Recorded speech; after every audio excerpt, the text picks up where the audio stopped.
Happy New Year, everybody. It's 2023, and we're back with a great episode that we're going to call Start, Stop, and Continue. We'll get into the details about what we're going to do and maybe not going to do coming up next.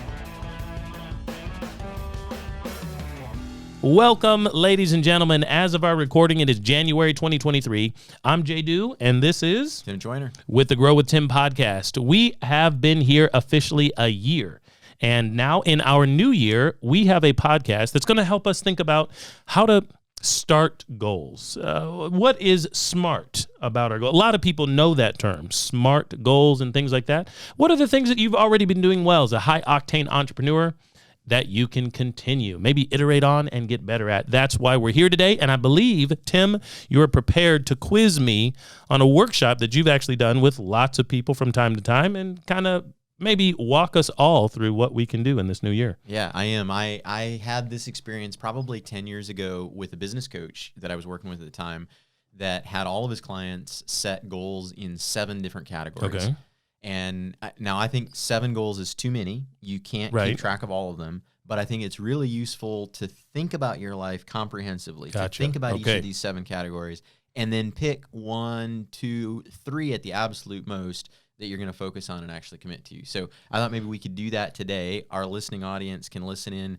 If they're driving, they may not be able to actually write things down, but I'm going to lead you through this. Okay, gotcha. And think about how to plan for a great 2023. Wonderful. I need it. And I love the idea that your life is so much more comprehensive than just your business work. Yeah. You know, that there's so many avenues and aspects that make us up as a whole person, and I think our audience will appreciate us maybe digressing away from focusing in on business only and talking about the rest of themselves as a whole person too. You got it. I don't think anybody has gotten to their deathbed and been like, oh man, I wish I'd spent more time on my business, or I wish I made a few more dollars, or I would like that. If you go through life just focused on your business, you wouldn't say all work and no play makes Jack a very dull boy. Right. It's so if any dull boys are out there listening to us, this is not the podcast for you. Yeah. All right. So we want to use this framework: start, stop, continue. Yes. So as we work through each of these 7 categories, I want you to think about what do I need to start doing? New habits that I need to create, good things that I haven't been doing that I should start doing. But there might be some bad habits you need to eliminate. Right. You need to stop watching so much TV, or you need to stop spending so much money dining out if that's a problem for you, or whatever, right? So start, stop, and then some things maybe we started in 2022 or even earlier, and we just need to iterate on it. We need to make it better. So that's continue. Start, stop, continue, right? Maybe you started working out, but you were kind of inconsistent. You're like, okay, I'm going to recommit to this. And instead of maybe once or twice a week, I'm going to do 3 or 4 days a week or whatever, right? Yes. So start, stop, continue. Gotcha. All right. So I got 7 categories. 7. I'm going to give you the big picture first, and then we'll go back and work through them. So number 1, physical. So how do you eat? How do you work out? How do you sleep? Okay. Right? Number 2 is mental. So how are you going to grow mentally? How are you going to challenge yourself mentally? 3, emotional, right? How are you going to care for yourself emotionally and make sure that you are actively developing your capacity for emotion, good emotion, right? Number 4, spiritual. Number 5, social and familial. You could call this friends and family, but I had the whole AL thing going, right? With physical, mental, emotional. So I just said social and familial, but friends and family. How do you want to be intentional about both the quantity and quality of time that you spend with people important to you? Number 5 is, that was number 5. Number 6 is professional. So notice that so far everything we've talked about isn't really non-work. That's on purpose. Maybe, right. So professional, what skills do you want to develop? What new maybe certifications or courses do you want to go through? Maybe a certain objective at work. You want to automate something, or you want to hire somebody, or you want to simplify this process, or clean up this mess, or go into this new industry, or whatever.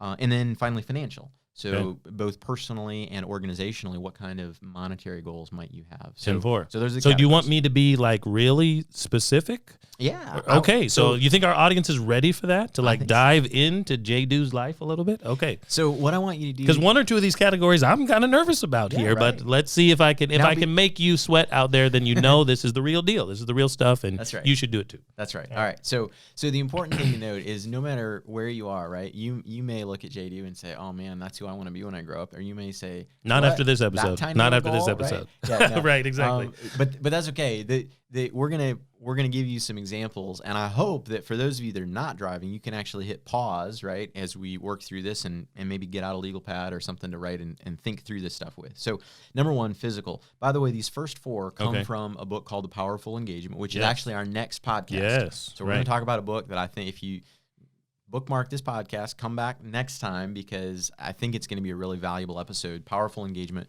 one of my favorite books of all time. I've read it, I don't know how many times now, multiple times. And I don't normally read a book more than once, right? Yes. So anyway, okay. In that book, they talk about 4 sources of energy. So those are the first 4: physical, mental, emotional, and spiritual. And basically, managing the energy that you get in those 4 areas is really critical to high performance. So number one, physical. This could be your sleep. It could be cardio workouts. It could be strength training. It could be how you're eating, all kinds of things.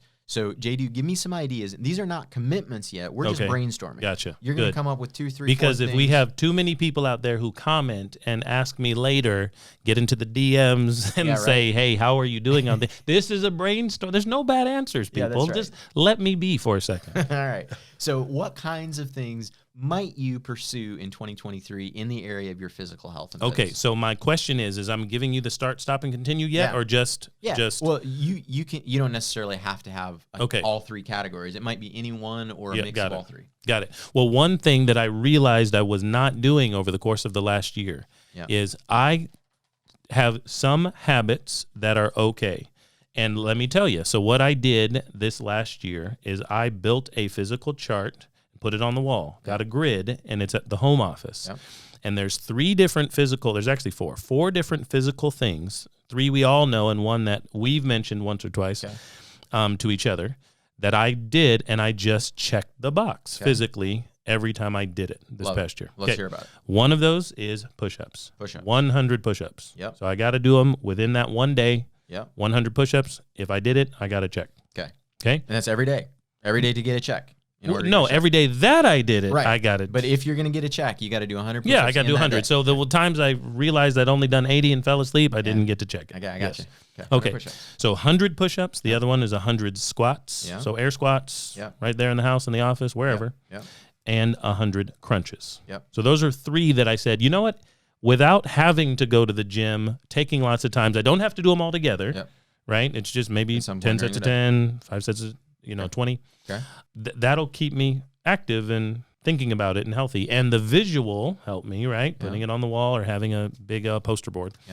The 4th one is actually the breathing exercise I've mentioned to you personally a few times. So that is Wim Hof. For those of you who need to go look that guy up. Wild out there. And I'm sure some people have heard of this guy. So Wim, W-I-M, Hof, H-O-F. I believe he's Norwegian. The Wim Hof breathing technique takes about 15 minutes, and so it's an exercise of calming your body down, slowing your body down, and holding your breath.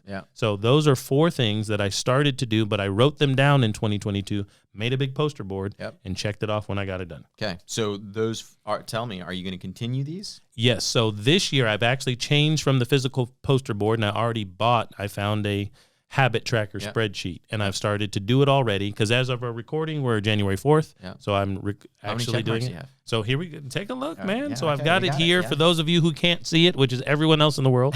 But I got this little thing here, and so there's several other things on there. But the push-ups, squats, crunches, and the Wim Hof are on here. Yes. I like it. So 4 days in, I'm going to do one of these physical activities, 100, 100, 100. Right now, I'm just pick one per day.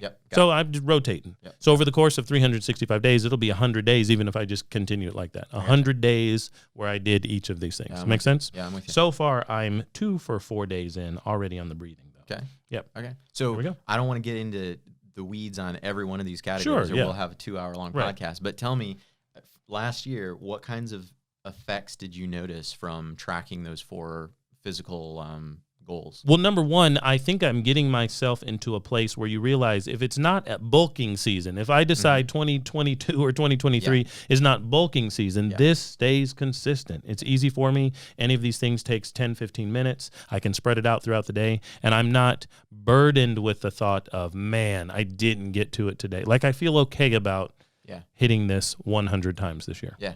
Awesome. So that was one thing. Okay. I will say that one thing that I need to start, I realized partially because of these physical activities, is over the course of 2022, building a couple businesses, doing a lot bigger things than I'd done before in certain areas, and having more responsibility, I did not actually sweat really in 2022. Okay.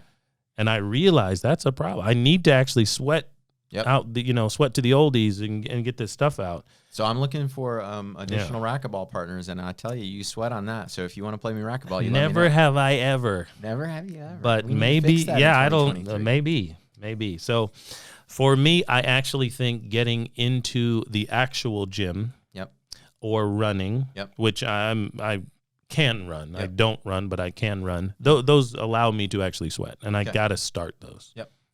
All right. Sounds good. All right. So there's a few examples. There we go. All right. Let's talk about mental. How are you going to challenge yourself mentally to stay sharp and make sure that you're, creating all those new neural pathways, not letting them die, right? Okay, so for me, one of the things that I do, for those of you who know Tim and I well, or you're friends with us in our community, you might know that I'm a speaker.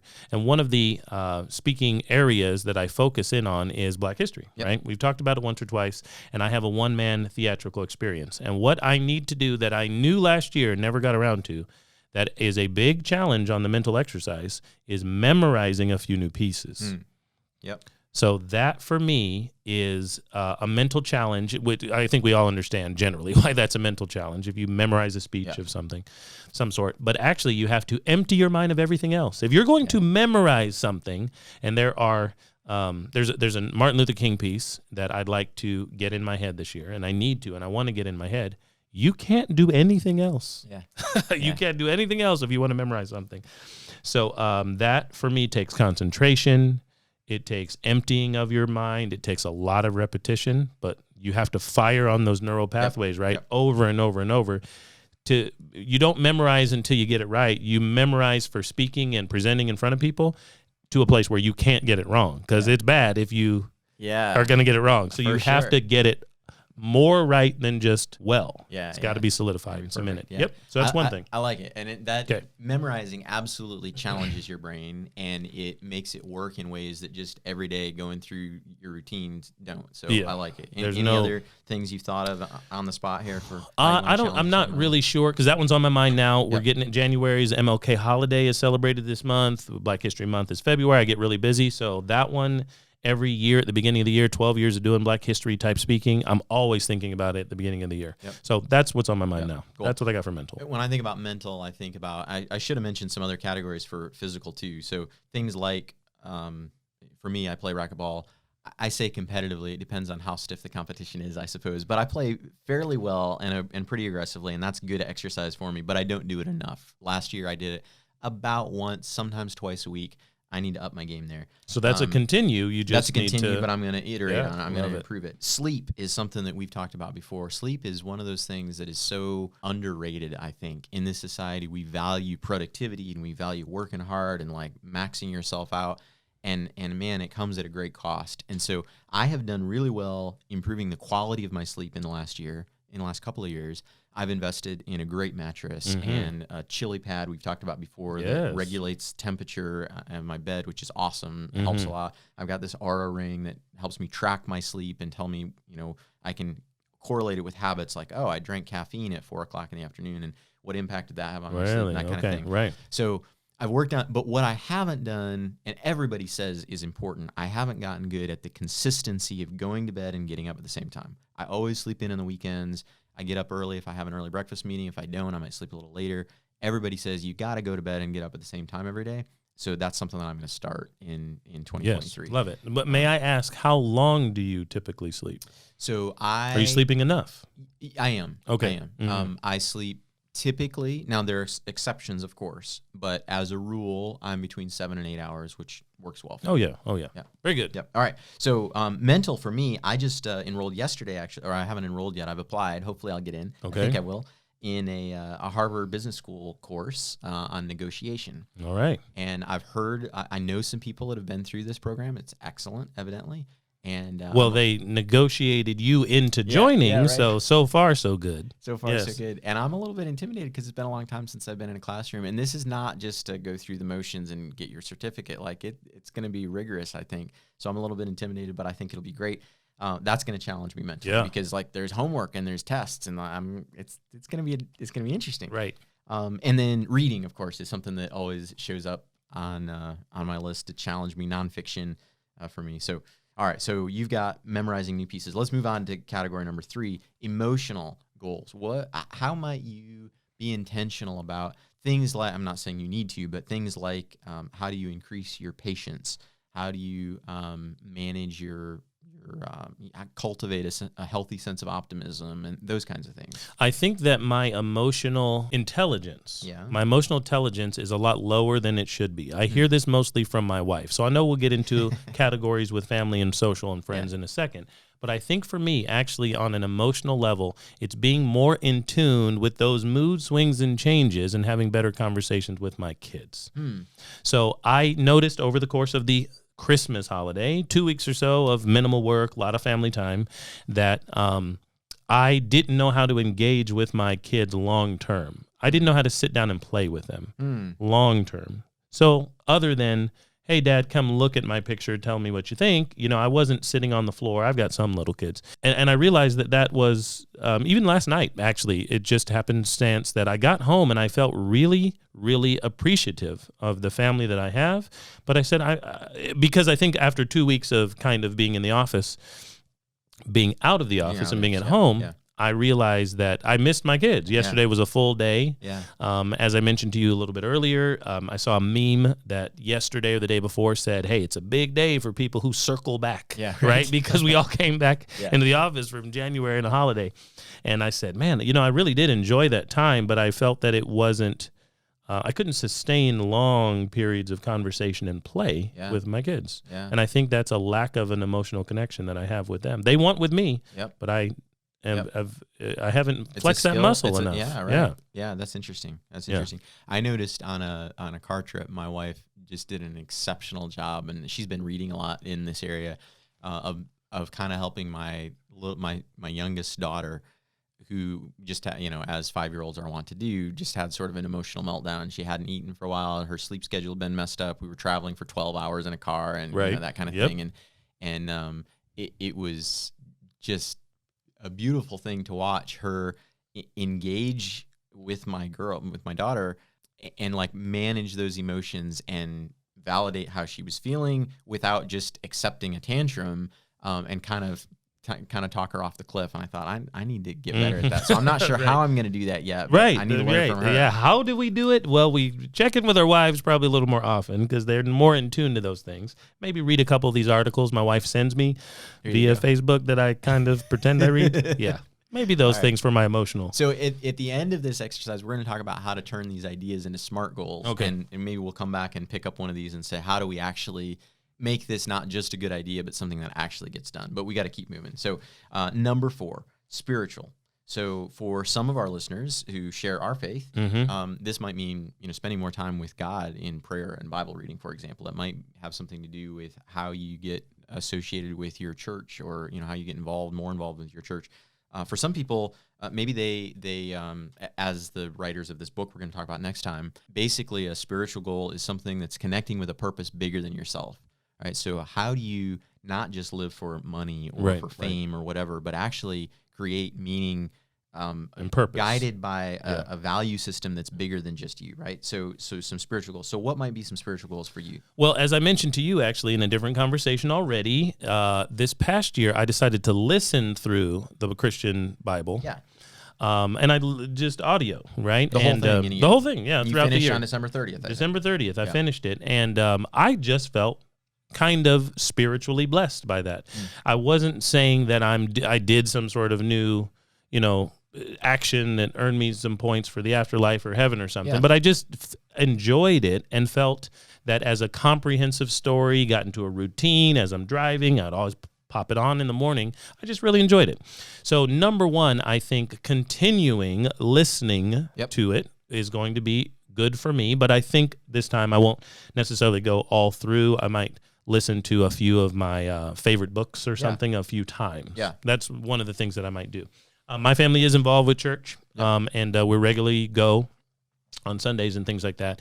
And one of the things that we've been talking about, our church ministry has like what a lot of Christian denominations are doing, these small groups. Yeah. Right. Yep. So we have a group of people we generally see monthly. Yep. It's not all that much. I think a lot of people might do it more often. Yep. We have a life group that meets once a week. Yeah, we're doing it kind of once a month, and it's more of a social thing with our group.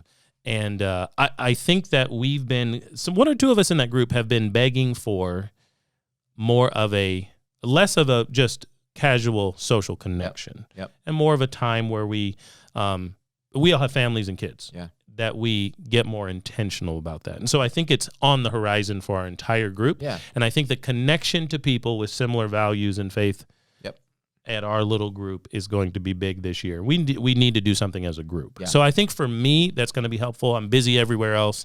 These people know my kids, know my wife, have a value system that's very similar. We're listening to the same sermons weekly. Right. I think that's going to be something we need to do in that area. Yeah.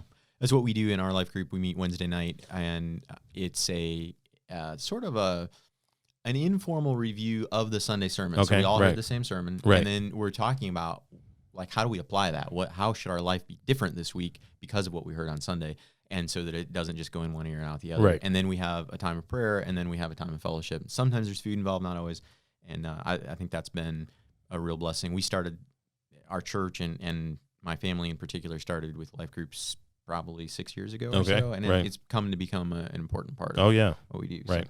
All right, so let's move on to category 5. Social and familial, we could say friends and family, right? There we go. How do you want to be intentional about both the quantity and quality of time that you spend with friends and with family? So I'm a love language type of guy, and I'm a quality time type of guy. So if you know the love languages, 5 love languages, or there may be more or something, but quality time is one of my favorites. So what I really realize in my associative, familial, and social life is I have too many acquaintances that I give a little bit extra time to.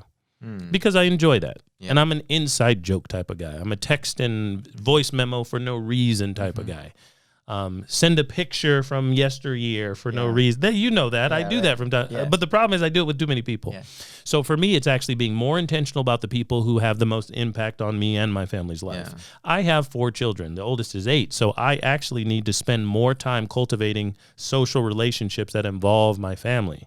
And that's what I realized, I think, over the holidays. And me and my wife got into it and knocked heads a couple times because there are people I'd like to see and like to hang out with, or I normally might see in the course of a day or a week or a month because of more of social type engagements, but they're not necessarily connected to my family. Yep. So for me, it's actually spending less time with those tangential acquaintances. Yep. And of course, I'm not mad at anybody. I like them. I'm good at that. That's one of my things that makes me me. But I think I need to be more intentional about the right people. There's certain people who put time into my kids, teachers, coaches. My kids are involved with a couple choir type things and singing groups, and I'm just never involved with people who even know my wife and my kids. So for me, it's being more intentional, scoping out time to date my family and some of their friends. I love it. That's somewhat similar to, well, I don't know that it's quite the same thing, but one of the things I wrote down is I've come to realize how incredibly valuable one-on-one time is with my kids. I spend a lot of time with, I love my kids, I love my family, and I love being with them. But most of the time, it's either 2 or all 3 of them at the same time. And that's great.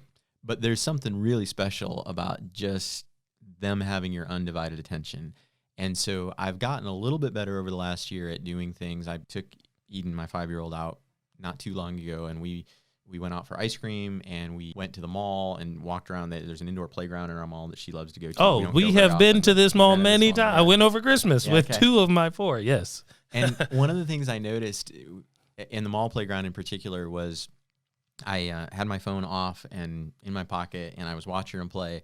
And I, at one point, actually looked at my watch and started counting the seconds between when she looked at me to see if I was watching, and she wanted a connection of some kind. And I just, over the time, I think I set my I forget how I did. I think I set it for 5 minutes, and I just counted how many times she looked, and then I just did a simple average. And I think it was on average, every 16 seconds, she was checking to see if I was watching and if I was engaging with her. And Daddy, look at this. And a lot of times she didn't say anything, but she just looked at me. Yeah, right. And I thought, wow, how many times do I not do this? I'm on my phone, or I'm looking at something else, or I'm trying to multitask, and I would miss all that. And she's only little once. And so anyway, but all that to say, what I've realized is those solo one-on-one times have been really valuable. And so I want to be intentional about once a quarter doing not just we go to the mall playground or go out for ice cream, but like something significant where we're spending a whole day or maybe even a couple of days. I've told you before, sometimes I'm able to take my kids on a business trip. If I've got one meeting in Chicago or something, we'll go, and maybe my parents will drive over and hang out with my kids for the day while I'm in meetings, and then I'll extend for a day or whatever. But traveling with my kids one-on-one is really cool. Going somewhere special that they want to go, doing some kind of an experience with them. So I want to get intentional this year about really quality, intensive one-on-one time with my kids on a regular basis, where I shut out all the other distractions and it's just them. So that's love to hear that. Yes. Okay. One-on-one with the kids. What kinds of professional goals? So this could be how you spend your time, the kinds of skills that you're pursuing, the kinds of people that you're hiring, maybe a new industry that you want to get into, a new product you want to launch. What kind of professional? Well, there's so many things, as you know, like me and many of our listeners, the audience we're looking to attract and engage with out there, is we run several things around here, and I have several things going on. So one of the things I learned last year, or I started to perfect, so it's a continuation thing, but there's iterations that I'm learning, is hiring the best people for certain areas. Yep. And putting them there to assist in the big impact goal. The one thing that I think I'm going to do a little bit more, but I have to start, is setting the impact of what I want to happen. I'm really good now at X and Y and Z. Those things are feeding my family, but I'm not able to expand beyond those things. I realize I've tapped out my resources personally right now on lots of things that I'm already doing. What I need to do is hire people who do stuff I don't know how to do, but give them a vision for, this is the outcome I want, but I can't tell you how to do steps 2 through 99. I'll only give you the outcome 100, and I'll tell you where I am now is I'm not doing this or I'm not doing it well. So that for me, I think is big, and then interacting with these people well to give them checkpoints. They give me checkpoints on what we're trying to pull off. You've talked about that with me a few times over the course of this podcast in this last year. So for me, it's actually being more strategic at the outcomes that we need to have professionally and getting people alongside to help. It's not just people, but it's also the tools. We've talked about that as well. So several tool systems. I'm not good at setting them up. I can use them, but I need to actually engage with someone or a course or something, or say, like, I need to get this set up so I know how to interact with people and the projects we're doing. Yeah, we'll have to do a podcast about tools and productivity, how to organize your life someday, and we'll work on some of those things. That's a particular interest to me and significant value to me. But yeah, I think hiring, you and I both read a book called Who Not How, and we've talked about it before. I won't rehash all of that, but the idea that most of us that are highly capable entrepreneurs or business leaders, we tend to see a problem or an opportunity and we say, how are we going to do that? And that's usually the wrong question to ask. Instead, we should say, who do we know, or who could we find that already knows how to do that, that's already better than we are, that can seize that opportunity or mitigate that risk or solve that problem or whatever. And for me, it was a big paradigm shift. It used to be that I hired people that could help me, right, in the very beginning. And then I realized I got to hire people that are better than me. But it was easy to find somebody that was a better designer than me because I wasn't a very good designer. Easy to find somebody that was a better programmer than me. I wasn't a very good programmer.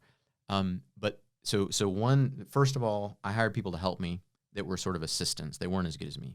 Then I figured out how to hire people that were better than me in those areas. But the real kind of big shift was when I figured out how to hire people that were better than me at the things that I was actually good at. And that was kind of an identity crisis, but it's unlocked so many things. So I think you're on that same journey. For me this year, one of the things I want to do is replace myself in a couple of roles. Like you, involved in a lot of different things. I have a software company, a men's shoe company. do some consulting and coaching. Got some real estate ventures going on. You and I have just started this Impact Avalanche, helping people increase their influence through social video and podcasting and that sort of thing. And I heard a guy talk, I think it was Chris Crone. I don't actually remember who it was. But anyway, I was at an event where he was at, and he said he loves starting new things. He starts new businesses all the time, but he's got a rule that he replaces himself after 90 days. Wow. And I love it. He gets the vision, he launches this new thing, and then he hires his replacement, has everything documented so that they can run scorecards and monitoring performance and whatever, but he replaces himself after 90 days. And I thought that's powerful. Man, it's taken me a lot longer than 90 days to replace myself on a lot of these things. And there's a couple of key roles that I want to replace myself in. I'm going to hire somebody to do that, to unlock me to go do bigger and better things. Not that I'm going to leave anybody or anything behind, but the nature of my engagement with these companies needs to change. And so that's one of the big things. I'm also going to hire a personal communications assistant. Oh. So I've told you this before. I've got a great assistant. I've got a great team that supports me. But the one thing that I have never really effectively delegated is communication, because that's one of the things that I think I'm good at. Mm-hmm. And interpersonal communication, speech writing, some social media publishing, but personal correspondence, just emails and things. I hate giving that away to somebody that's not going to represent me with excellence. Right. Yeah, I understand that so, thought. But it takes a lot of my time. Mm-hmm. So this year, in fact, in the next month, I'm going to hire somebody, and I'm talking to a couple of people right now. I hope to make a decision in the next couple of weeks where I can meet with them for a short meeting, maybe 30 minutes every day, and basically they're going to brief me on here are all the emails that you need to answer, and I'll make decisions. And in a 30-minute meeting, I've plowed through all my voicemails, text, and emails for that day, and they're now going to reply to all of them. I'm also going to brief, I've got this speaking opportunity coming up. I've got this podcast. I need you to research this story, and I need you to get this study so that I can speak, right? There's all kinds of things like that I'm not doing, or they're taking too much of my time. And so that's going to be a key hire for me. That's one of the professional goals that I want to achieve. Love to hear that not one. Just this year. I look forward to. We're just brainstorming, but I want to. We got to circle back on that one. Yeah, I want to circle back on that one. I want to know more. Yes. All right, number 7, financial. So what are some, and you don't have to get into specific numbers if you don't want to, or maybe use percentages or whatever, but what kinds of things might you pursue this year in the financial arena? Yes, well, once again, several different businesses, so this could mean a couple things. So the income at home, I would say, probably needs to double what we take home. Yep. And it's coming in from all the areas. So one of our businesses, the one I run with my brother, we're looking at full-time salaries. We've been in a startup phase for the last 2+ years that we've been kind of thinking about it full-time.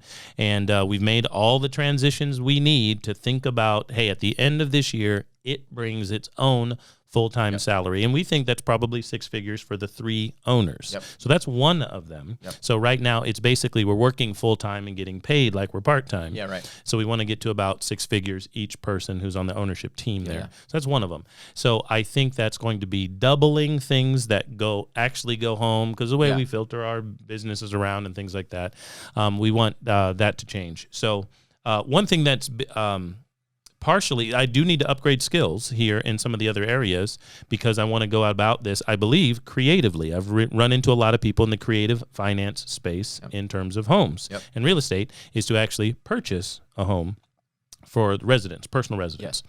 And so a lot of income goals kind of coincide with that. As prices change, as things shift and things like that, we're looking to make a family move this summer, maybe around the time the kids get out of school.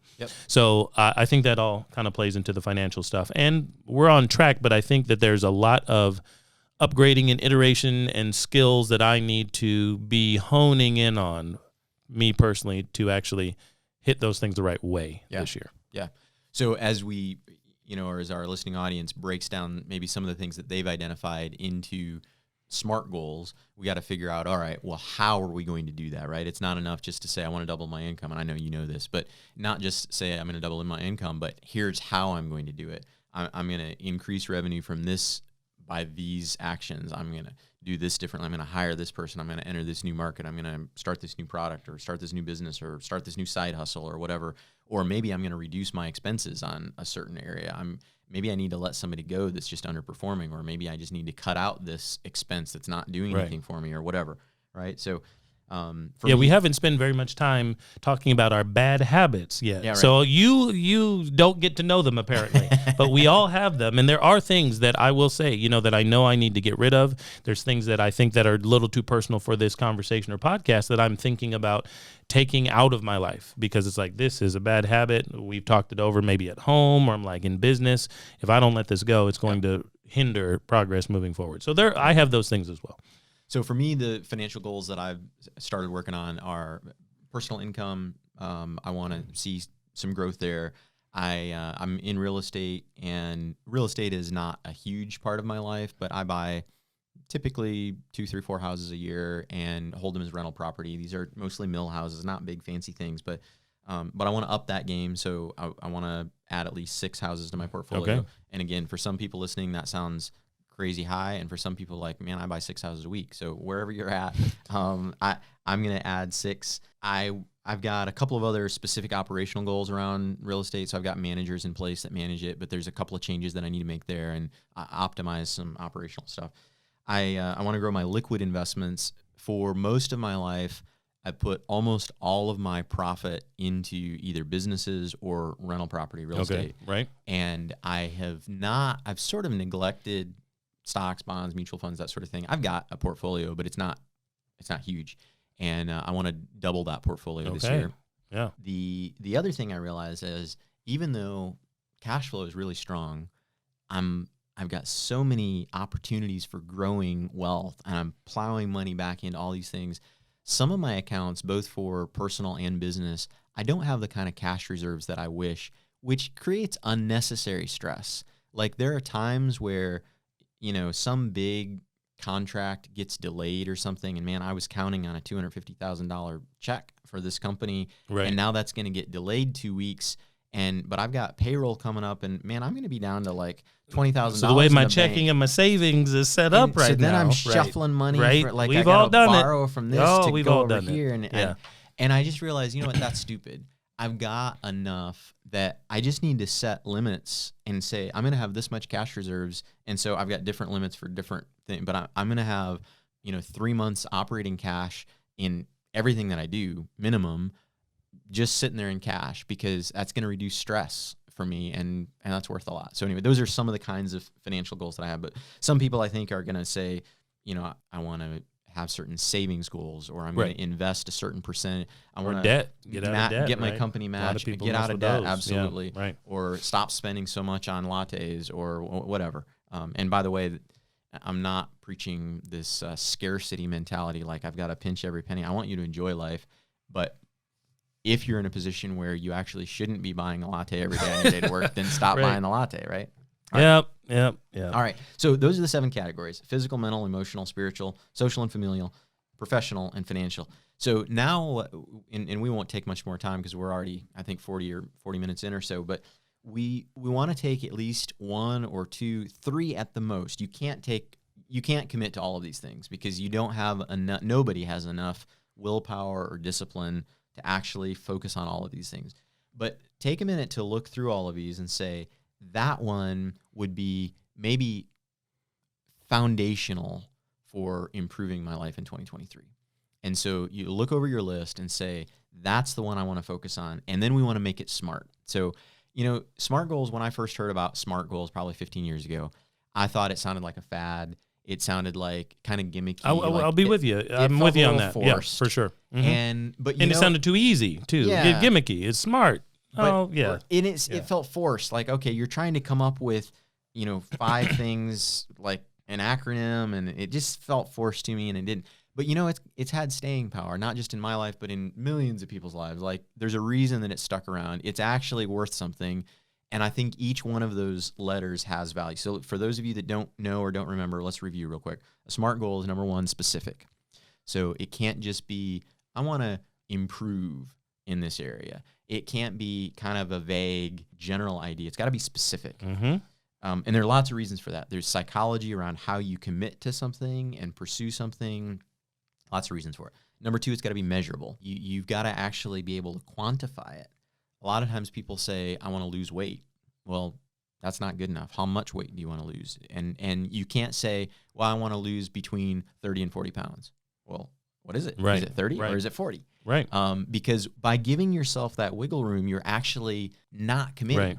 Right. And measurable also can just mean generically that you can track it. It's something you can actually track. Right. Right. Right. Because if you say, like you mentioned, improve, we don't know how to track that. Right. That measurable can help with that. And you also might have something in your business. You say, I want to, I want to reduce the number of complaints that I get, or I want, well, do you have a system to measure that? Because if you're not tracking every phone call and every email and every text request or whatever, however, then you don't actually know. So you got to make sure that this goal is measurable. Number 3 is attainable, right? So I've got lots of lifetime goals. One of them is I want to go to space, right? Yeah. Well, I'm going to go to space. No doubt about it. I'll go to space in my lifetime, but I'm probably not going to go to space in 2023. I just not set up in, There's only about 12 people who are going to space this year. I don't think it's going to be me. It's not going to be me. Yeah. And so that's not attainable. So it would be stupid for me to set a goal of going to space in 2023 because I'm probably not going to do it. It's fine for a lifetime goal because I'm absolutely going to do that. Right? I want to fly in Air Force One also. Probably won't happen this year. Wow. I got some goals that I'll hit in my lifetime, but maybe not this year. So it needs to be attainable. That doesn't mean it should be easy. It needs to challenge you. It needs to scare you a little bit. It's going to require work, but it's got to be reasonable where if I marshal the resources, if I spend the money, if I commit the time, whatever, I make a reasonable effort, it is possible. It's attainable. Number 4 is one that I think is really important. It's relevant. So what do I mean by relevant? Well, relevant, I think, is, you could use lots of other words for it, but it's got to be an R because it's got to be smart, right? But it's got to be meaningful. It's got to be valuable. It's got to be something that you actually want to do. So sometimes people choose goals because it's a popular thing to do. Like everybody has fitness goals around the beginning of the year. Yeah, of course. But maybe you don't actually want to work out 5 times a week. It's just not something that you're choosing that goal because of somebody else, but it's not actually going to improve your life. If you're already reasonably fit and so I'm in that position, right? I don't work out 5 days a week. I typically work out, depending on how you count, 1 or 2 days a week. Right. And like me, I don't sweat. I realize I need to sweat. But there's you and a different I are both type. in good shape. Right. We're not overweight. Our knees work. Yeah. And everything like that. works. Right. Yeah. We've got a lot generally of energy. healthy. Yeah. We're in our ideal target weight range. Right. Yeah. Okay. So for me, I'm sure that working out 5 days a week would be beneficial, but it's not at the top of my list. And if I were to commit to that, it would not be, number one, I probably wouldn't do it. I wouldn't follow through. Right. But it's just not the most relevant thing to spend my time and willpower and discipline on. Maybe someday it will be. But for me, 5 days a week working out or doing strength training, bodybuilding, whatever, is not a priority for me. But sometimes people choose other things like reading, for example. Almost every year I feel like, okay, I need to commit to reading more books because I hear guys like you you read 100 books a year or whatever. And lots of people that I really like and admire and respect read a lot. And I always feel like, man, I'm such an underperformer. I need to, but I do believe in reading. And I do read. Sure. I read more than the average bear. But reading 100 books for me is probably not what I need to read. 10 books that I put into practice. And see, and that's the same thing as me. I used to have number goals, and I haven't had them for a while. It's funny that you say that. I think you're remembering conversations we had a decade ago. But what I realized was what I need to do is catch on to what other people, I'm a guy who likes to hear about what other people are reading and go, ooh, that's a book for me, and just put it in the queue. But not give myself undue pressure to hit numbers. Just get to it when I finish the last one. There you go. Yeah. There you go. So that for me, the relevancy is to be consistent about it. That's the whole thing with the push-ups, sit-ups, and squats. Yep. I don't have a number I have to hit, but if I put a chart on the wall and say I need to hit 100, I will go for it. Yeah. And that's good enough. There you go. So it's relevant for me to just make the target. So relevant, you just want to make sure that it's not somebody else's goal. Yeah.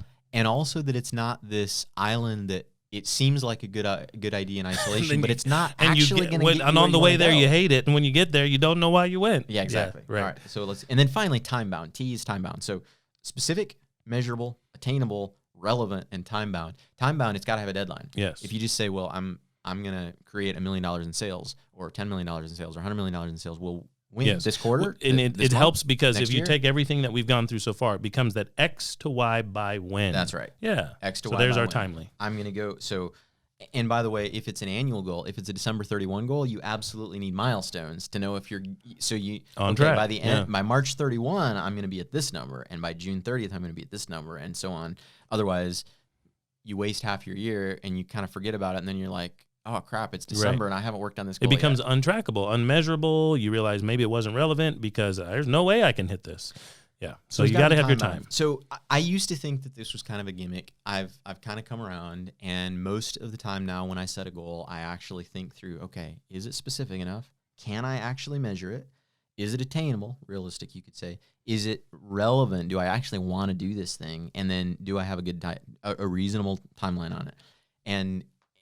And then I want to pick just one or two things at a time to work on until it becomes a habit. And once I master it, I'm like, okay, now it's not hard for me to go work out X number of times a week, or it's not hard for me to go to bed and get up at the same. Right now, that's going to kill me. That's what I'm going to start. I already have started going to bed and getting them. That is. Well, if it kills you, you'll be tired and you'll fall asleep. So you'll be good, right? But that's a habit change for me because I've never done that before. Yeah. But I think after a month or two of it, it's just going to be like, oh, it's bedtime. Well, it's the same thing that I'm talking about maybe with reading. It became a habit for me. So I don't need to go as hard as I did once or 2, 3 years. Yeah. It's a habit now. So don't do all this at once. No, you'll never hit it. Take some time to think about physical, mental, emotional, spiritual, social and familial, professional, financial. I like to think about all of those and then pick from them. So brainstorm, come up with some bullet points under each one of those, and then pick 1 or 2 or 3 you say that's worth committing to. Make sure it's smart, and then pursue it. And when you master it, then move on to number 2. And I think that the problem is so many of us do one of two things. We either float through life always reacting. We let life happen to us instead of us happening to life, right? Or we, in January, get all this energy like, oh, I'm going to do this, and I'm going to do that, and I'm going to change this, I'm going to improve this. And it lasts for like 2 or 3 weeks and doesn't. So in conclusion, I've got one more thing I want to get out here before we wrap up. I read a study recently about how important it is to be specific about the time and place that you're going to do whatever it is you're committing to. Right, I love this. So I should have looked up this study, see if I had a communications assistant that helped me prep for this. She would have all this teed up on note cards for me, but I didn't do that. So here's what I can remember of this study. Several studies. One was they asked college students to work out, and they wanted to figure out how to change behavior. That was what the whole study was about, and they chose working out as the thing that they were going to track. And so for one group of students, they 100 students or something, they put them in a room and they gave them a lecture about how important working out is. It reduces your risk of cardiovascular disease and all these important health benefits. And that group, if I remember right, experienced a 19% increase in their gym activity. Yep. Okay. So education works, but only a little bit. Right. 19%. Then they had a similar group, same kind of people, same random sample, and they gave them that same education. But then on their way out, they said, all right, just write down on this card when and where you're going to work out. Uh-huh. Well, I'm going to go to this gym Mondays, Wednesdays, Fridays at 6 a.m. Whatever. It didn't matter when, but just write it down. That group, it was like a massive change. It was, 80% or something increase versus the 20% increase. Yeah. Because they actually thought about, and why is that? Well, partly because it takes out a lot of the cognitive work. If you just say, I'm going to someday go to the gym, then every day you're making a decision like, should I work out today? I don't feel like it. I'm going to go back to sleep. But if you say, no, today's a Monday and it's 7 o'clock, I'm going to go. You've already pre-made that commitment. Right. Maybe you've taken out your gym clothes, you put your tennis shoes right beside your bed, so when you get up, you want to reduce all the friction because you don't have very much willpower. Right. It's a limited quantity. It's a limited resource. Love to hear it. So another study, they said they had people write a resume, and it was due Friday at 5 p.m. This was like on a Monday or something. And all right, so 100 people, literally nobody delivered. They all committed. They're going to have this thing turned in by Friday, 5 p.m. Nobody did it. Then they had another group say, commit to it. Yep, same deal. They committed to it. They said, all right, when and where are you going to do it? Oh, well, let's see. I got I've got a break Thursday morning between 9 and I'll write it Thursday morning at 9 o'clock. When they put it on their calendar, something like 80% of them did. Right. I don't remember Once the again, numbers, but yes. anyway. So as you think about building new habits and committing to new goals, you've got to figure out not only what you're going to do and how you're going to measure it, when you're going to do it, like by when, March 30th. But you've got to figure out, all right, specifically when and where am I going to do? Make that decision ahead of time. If you say, I'm going to save more money, well, then say, okay, every other Friday when I get paid, I'm going to move $500 from my checking account and my savings account. Then do one better, go in and actually automate that process. There you go. Right? So you don't even have to think about it. Mm-hmm. But if you get specific about when and where you're going to do something, you're much more likely to do it. So any closing remarks? So, or ladies and gentlemen, if you are going to commit to a few SMART goals that you can start, stop, or continue in 2023, we'd love to hear from you. We need more feedback. Did you enjoy our stuff, or do you want to know Tim's bad habits that he's going to stop? You can ask whatever. Doesn't mean he's going to tell you the answer, but we'd love to hear from you here on the Grow with Tim podcast as we move into 2023 and we give you a blessing for the new year. Talk soon. Happy New Year, everybody. Thanks for listening to today's Grow with Tim podcast. If you enjoyed the show, be sure to show us some love by following us here and on our other social media platforms. You'll find all the links at growwithtim.com.